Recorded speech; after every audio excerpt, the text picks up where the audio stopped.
Aquele dia começou com o zumbido do motor do carro que Eduardo, seu caçula, se recusava a desligar. Olga sentia a vibração no assento e parecia que o som entrava direto na sua alma, um apressar constante para que tudo aquilo acabasse logo. Suas mãos, enrugadas e manchadas pelo tempo, repousavam no colo, trêmulas. Ela olhava para elas e lembrava de como seguraram aquele mesmo filho no colo, como fizeram incontáveis bolos de fubá e como lavaram montanhas de roupa para que ele e os irmãos tivessem tudo. Agora, essas mesmas mãos pareciam inúteis, velhas demais. O beijo que ele depositou em sua testa antes de sair do carro foi frio, rápido. Um gesto para cumprir um protocolo social, não um ato de carinho. Ela sentiu o frio não na pele, mas nos ossos, um tipo de frieza que anunciava um fim. O som da porta do asilo se fechando atrás dela foi seco, um estalo que selou seu destino. Por um instante, Dona Olga sentiu o chão sumir, uma vertigem que a fez cambalear. A promessa vazia. A gente volta para visitar, tá? Ficou pairando no ar. Uma mentira tão óbvia que doía mais que um tapa na cara. O cheiro do lugar era de limpeza e solidão, uma mistura de desinfetante com algo que lembrava poeira antiga. Ali, parada no corredor branco e silencioso, com a pequena mala contendo o que restava de sua vida ao lado, ela se sentiu nua, despojada de tudo. Não era mais a Olga mãe, a Olga avó, o pilar. Era só um nome numa prancheta, um corpo velho ocupando um espaço que ninguém mais queria. A dor foi tão súbita e avassaladora que ela teve que encostar na parede para respirar, sentindo o choro preso na garganta como uma pedra. Uma enfermeira com um sorriso profissional que não alcançava os olhos a levou até um quarto pequeno no final do corredor. Era um cômodo limpo, quase estéril. Tinha uma cama de solteiro, um armário de madeira escura e uma janela com vista para um jardim impecavelmente aparado, mas sem uma única flor colorida, um verde sem alma. Dona Olga passou a ponta dos dedos no lençol branco e esticado, sentindo o tecido áspero, industrial. Nada ali tinha seu toque, seu cheiro, sua história. Sua mente, sem pedir permissão, voou direto para Marta, sua filha. Veio a lembrança nítida da noite em que virou a madrugada, costurando um vestido de festa, o zumbido da máquina de costura sendo a trilha sonora da sua dedicação. O orgulho que sentiu ao ver o sorriso de Marta, que se sentia a garota mais linda do mundo naquela roupa. A memória era um oásis quente e acolhedor, mas que logo se desfez ao lembrar da frieza na voz da filha ao telefone, dias atrás, dizendo que a vida era corrida demais e que ela precisava ser compreensiva. Com as mãos que teimavam em tremer, ela abriu a mala sobre a cama.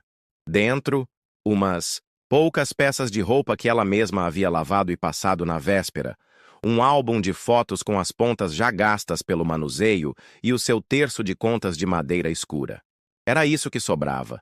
Uma vida inteira de doação, de panelas no fogo, de febre medida com as costas da mão, de conselhos dados com o coração, tudo compactado naquela bagagem minúscula. Ela se sentou na beirada do colchão, que era duro e estranho ao seu corpo. O silêncio do quarto não era de paz. Era um silêncio de ausência, um vazio que gritava. Foi nesse vácuo que a compreensão total da situação a atingiu como um soco no estômago. Não era um abandono simples, era um decreto. Seus filhos tinham, naquele ato, declarado que o seu papel no mundo deles havia oficialmente terminado. O olhar dela se fixou numa pequena rachadura na parede, perto do teto. Um defeito mínimo, quase imperceptível, mas que, para Olga, era a única coisa autêntica naquele ambiente. O resto parecia um cenário, uma peça de teatro da qual ela não queria participar. Seus pensamentos, então, foram puxados para Pedro, o filho mais velho. A lembrança dele, criança, com o braço quebrado depois de uma partida de futebol, invadiu sua mente com força total. Ela podia quase sentir o peso do corpo dele em seus braços enquanto corria para o hospital, o cheiro de suor e terra. As noites que passou em claro, sentada numa cadeira dura ao lado da cama dele, apenas segurando sua mão, com medo de que a febre voltasse. Naquela época, ela daria a própria vida por ele sem hesitar. E agora? A última visita de Pedro foi apressada. Ele mal a olhava nos olhos, falando sobre custos e orçamento apertado, como se ela fosse uma assinatura de serviço que estava pesando no bolso. A dor crônica em sua lombar, uma velha conhecida, pareceu fincar garras mais fundas por causa daquele colchão desconhecido. Com um gemido baixo, ela se levantou, cada articulação de seu corpo de 78 anos reclamando do esforço. Caminhou até a janela e observou o jardim novamente. A perfeição dele a irritava. Era um verde que não convidava, uma beleza que não aquecia, uma natureza controlada, podada, exatamente o que esperavam que ela se tornasse.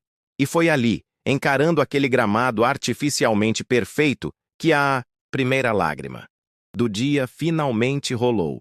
Mas não era de tristeza. Era uma lágrima quente, solitária, carregada de uma raiva surda que ela nem sabia que ainda possuía. Uma fúria impotente contra a injustiça de ver um amor tão absoluto ser transformado em um fardo, uma vida inteira de dedicação reduzida a um problema logístico. De repente, 2 batidas leves na porta a fizeram pular por dentro. Ela limpou o rosto rapidamente com as costas da mão, erguendo a muralha de dignidade que a sustentou por toda a vida. Não daria a ninguém o prazer de vê-la quebrada. Pode entrar. Sua voz saiu um pouco mais fraca do que pretendia. A porta se abriu e por ela passou uma moça de uniforme claro, jovem, com um olhar que parecia carregar uma paz que não pertencia àquele lugar. Ela segurava uma xícara que soltava um vapor delicado. O tempo fechou um pouco, né? A moça disse com uma voz suave. Eu estava passando um chá para mim e pensei em trazer um para a senhora também. É de camomila, ajuda a acalmar o coração. Olga ficou imóvel, olhando para a moça e para a xícara, completamente desarmada por um gesto tão pequeno e naquele inferno pessoal, tão monumental. Por um instante, Olga ficou esperando a continuação, a pergunta sobre algum remédio, a ordem para o jantar, mas não veio nada. A jovem, que disse se chamar Rita, simplesmente colocou a xícara na mesinha de cabeceira com um cuidado que parecia um carinho. Seus gestos eram lentos, respeitosos. Se a senhora precisar de qualquer coisa, qualquer coisinha. Mesmo, é só me chamar, viu? Às vezes a gente só quer um copo d'água ou alguém para ouvir a gente reclamar do tempo. Ela completou com um sorriso pequeno e sincero. Depois, saiu, fechando a porta com a mesma suavidade com que entrou. Olga ficou sozinha de novo, mas o silêncio agora era diferente. Havia o calor daquela xícara preenchendo o ar. Ao segurá-la, o calor que se espalhou por suas mãos frias foi a primeira coisa boa daquele dia. A bondade gratuita daquela estranha, em contraste direto com a traição calculada de sua própria família, era um quebra-cabeça que sua mente começou a tentar, dolorosamente, montar. Ela levou a xícara quente aos lábios e bebeu um gole longo do chá. O calor desceu por seu esôfago e pareceu começar a dissolver a pedra de gelo que se formara em seu peito. O sabor da camomila era simples, honesto, e com aquele pequeno conforto, a espiral de pensamentos ruins que a torturava desde a manhã começou a perder força. O silêncio do quarto, antes, um inimigo, se tornou um espaço em branco. E nesse espaço, uma memória que não era de dor veio à superfície. Era a imagem de seu falecido marido, Antônio, na cozinha da casa antiga, a luz do fim de tarde entrando pela janela. Ele segurava a mão dela e dizia, com aquela voz grave e serena, Olga, esse dinheiro da indenização, guarda ele, não fala pra ninguém. Não é pra eles, é pra você. A gente nunca sabe o que o mundo reserva. Ela, na época, achou um exagero, pois seu único plano sempre foi dar tudo aos filhos. Mas ali, naquele quarto de asilo, a frase dele ecoou como um trovão. E junto com a voz de Antônio, a lembrança do dinheiro veio com uma clareza cristalina. Uma quantia que na época já era boa, e que ela, mais por teimosia e respeito ao marido do que por acreditar naquilo, depositou em uma aplicação de longo prazo, daquelas que ninguém mexe. Uma conta secreta, um porto seguro do qual seus filhos nem sonhavam com a existência. Por anos, foi apenas um número num extrato, que ela olhava uma vez por ano, pensando que um dia seria deles de qualquer forma. Mas agora, a ficha caiu com um impacto violento. Aquilo não era uma herança. Era a sua liberdade. Era a sua voz.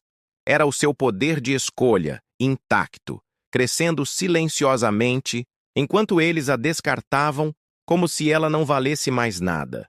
Uma ideia radical, quase selvagem, começou a brotar na terra seca de sua alma. O amor e o sacrifício que ela ainda carregava dentro de si não precisavam morrer com o sobrenome deles. Talvez pudessem florescer em outro lugar. A força daquela ideia fez seu coração bater mais forte, mas não de pânico. Era uma pulsação de vida, de possibilidade. Aquela raiva que sentiu mais cedo, a lágrima quente de fúria, começou a se transformar. Deixou de ser um veneno que a consumia por dentro e virou um combustível limpo e potente. Ela olhou ao redor do quarto e, pela primeira vez, não o viu como uma cela. Viu-o como um ponto de partida. Seus filhos, na sua crueldade, não a tinham. Apenas abandonado. Eles a tinham libertado. Libertado da obrigação sagrada e, por vezes, cega, de uma mãe que tudo perdoa. Eles haviam quebrado o contrato social mais antigo do mundo com as próprias mãos. Ao descartá-la, eles, sem querer, devolveram a vida dela para ela mesma. A imagem do rosto de cada um veio à sua mente, não mais com a dor aguda do abandono, mas com uma clareza fria e cortante. Ela se levantou da cama, e seus movimentos, embora ainda lentos pela idade, agora tinham um propósito. A dor nas costas continuava lá, mas havia perdido o protagonismo. Havia algo maior ocupando seus pensamentos. Caminhou até a janela de novo. O jardim lá fora, antes um símbolo de falsidade, agora parecia uma tela em branco. E a ideia se completou, tornando-se uma decisão irredutível. Não seria um ato de vingança. A vingança era pequena. Era sobre eles. O que ela faria seria sobre ela. Sobre o amor que ainda tinha para dar. Não os puniria com o ódio, mas com a ausência de sua bênção final. Ela pegaria todo o cuidado, toda a segurança e todo o futuro que guardou para eles e simplesmente mudaria o endereço. Plantaria suas sementes em um solo que estivesse faminto por elas. E com essa certeza, uma paz que ela não sentia há décadas desceu sobre ela, uma tranquilidade de quem finalmente retoma as rédeas do próprio destino. O restante daquele dia passou para Olga como se ela estivesse flutuando numa bolha de calma.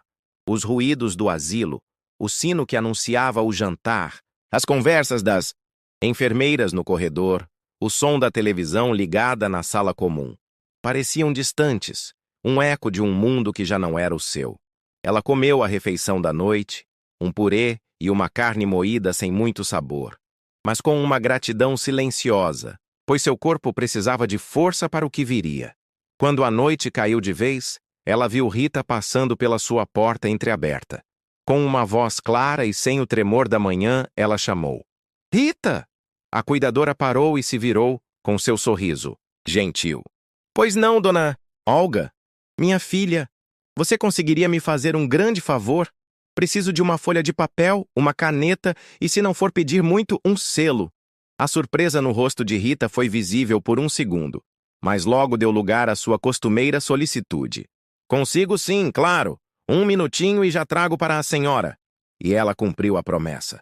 Voltou com uma folha pautada, uma caneta azul e o selo na mão. Ao entregar os objetos para Olga, os dedos delas se tocaram. Foi um contato rápido, mas, para Olga, foi como um aperto de mão selando um pacto. Era pelas mãos daquela estranha bondosa que seu ato final de autonomia seria possível. Muito, muito obrigada, Rita, ela disse. E o agradecimento era profundo, verdadeiro. Imagina, dona Olga. Tenha uma boa noite, respondeu Rita, se retirando. Sozinha novamente, Olga sentou-se na cadeira dura, diante da mesinha de madeira. A folha em branco à sua frente parecia brilhar no quarto escuro. Era ali que ela iria reescrever seu final. A caneta pareceu estranha e pesada em seus dedos, desacostumados da tarefa de escrever por tanto tempo. A caligrafia, que já fora elegante e fluida, agora saía um pouco trêmula, mas a clareza de suas ideias compensava qualquer imperfeição do traço. A primeira carta foi curta e direta. Era para o banco, aos cuidados do antigo gerente, amigo de seu marido. Com uma linguagem formal que ela guardava na memória, instruía o encerramento de sua conta de investimentos e pedia que a quantia total fosse convertida em um cheque administrativo. Não dava detalhes do destino final, apenas informava que uma pessoa de sua inteira confiança, devidamente autorizada, iria até a agência para finalizar a transação. Era uma carta prática, quase fria, o primeiro movimento, concreto de um plano que até horas atrás nem existia. Depois de dobrar e selar o primeiro envelope, ela respirou fundo. A segunda carta era a mais difícil. Era para os três: Pedro, Marta e Eduardo.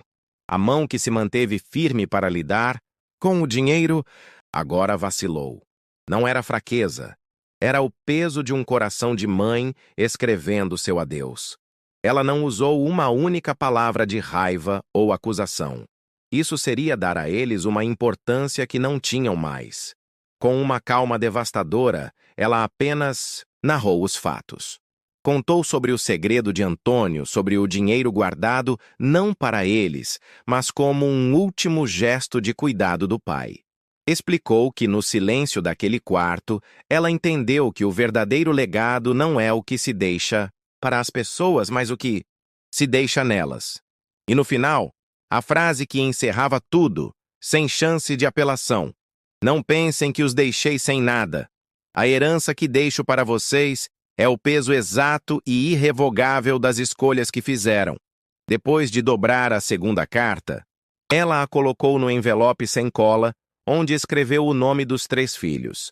Guardou as 2 cartas lado a lado na gaveta da mesinha e empurrou-a suavemente. O som da gaveta se fechando foi como o de uma porta se trancando para o passado. Um cansaço, profundo, mas diferente do de antes, tomou conta de seu corpo. Não era a exaustão da dor, mas o esgotamento de uma batalha vencida. Deitou-se na cama e o colchão duro já não a incomodava. O quarto estéril já não a oprimia. Ela estava exatamente onde precisava estar.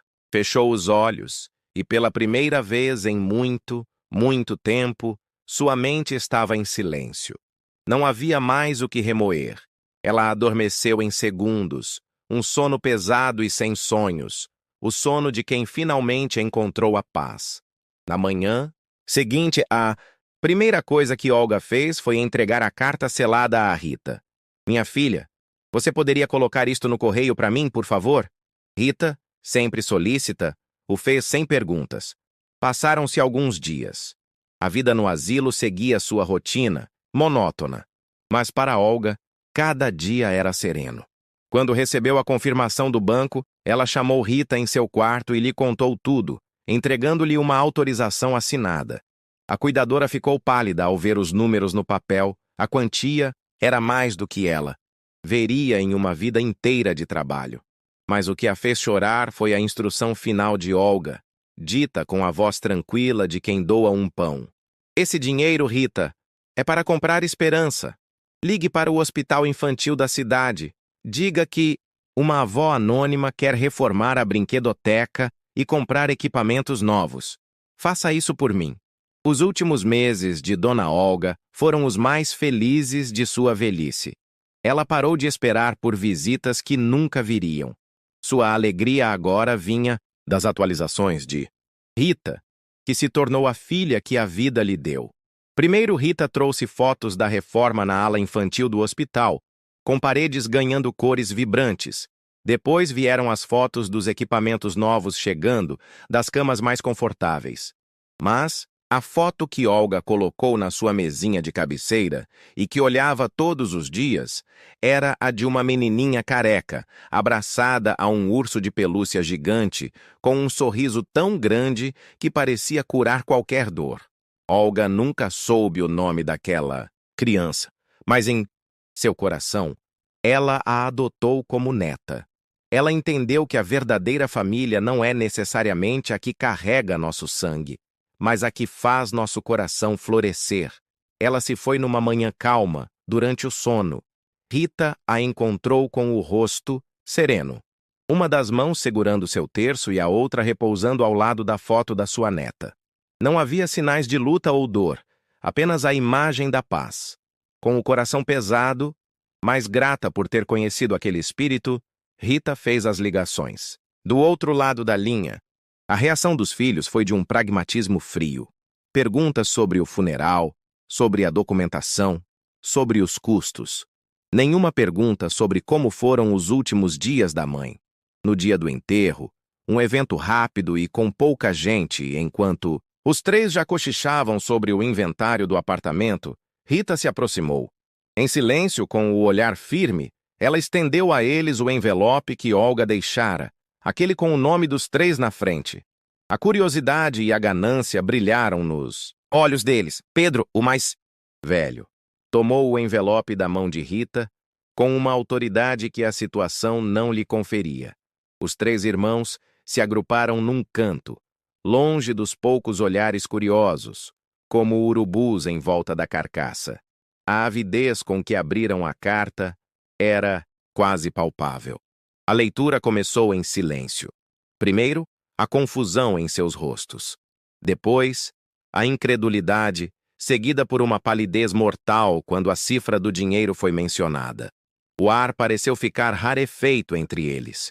Não era apenas a dor de perder uma fortuna.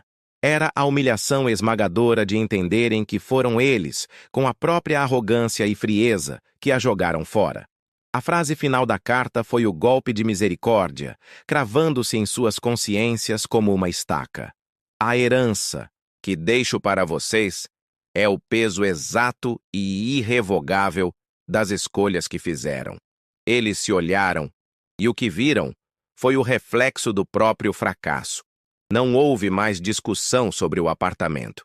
Não houve mais cochichos sobre a partilha. Apenas um silêncio denso, um vácuo preenchido por uma vida inteira de arrependimento que acabara de começar. Eles deixaram o cemitério em carros separados, e a distância entre eles nunca mais seria preenchida. Suas vidas continuariam, mas para sempre assombradas pelo fantasma de uma mãe que eles subestimaram e de uma redenção que eles mesmos tornaram impossível. Longe dali, na nova ala de recreação do hospital infantil, uma mãe observava seu filho em tratamento sorrir pela primeira vez em semanas, enquanto montava um quebra-cabeça. Ninguém ali jamais saberia o nome de Dona Olga, mas seu legado estava em cada peça colorida, em cada risada que ecoava no corredor. Pois, no fim das contas, quem semeia ingratidão colhe um vazio eterno. Mas quem semeia o amor, mesmo no solo mais inesperado, floresce para a eternidade. Quer fazer parte das nossas histórias? Diga o seu nome e a cidade de onde está falando. Até a próxima!